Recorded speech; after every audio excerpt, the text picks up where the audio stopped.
पड़े, क्या मांगोगे? गाड़ी, बंगला, पद, पैसा, प्रतिष्ठा, बहुत ज्यादा रुपया, या फिर बाबा को मांग लो? क्योंकि एक बार अगर बाबा को मांग लिया तो कुछ मांगने की जरूरत कभी नहीं पड़ेगी। जिस तरह से शिरडी में साईं समर्थ है, वैसे ही अक्कलकोट के एक महाराज है जिनका नाम स्मरण करते ही सारे दुख ताप जो है वो दूर हो जाते हैं। ऐसे स्वामी समर्थ को याद करते हैं तो पूरे भाव के साथ उनको याद करते हैं। बोलिए श्री स्वामी समर्थ महाराज की जय हो।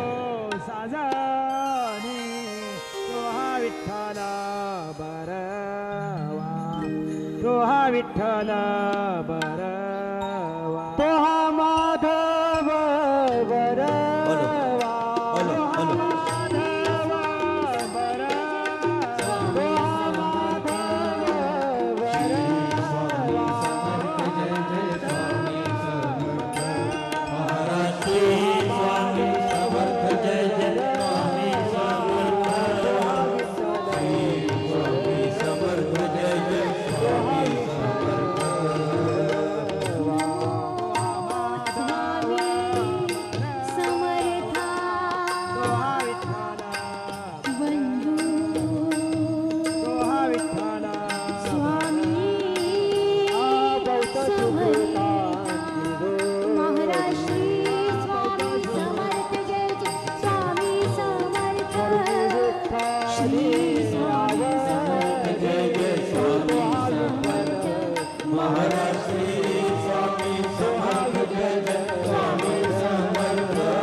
अनंतासया अंत न सावा,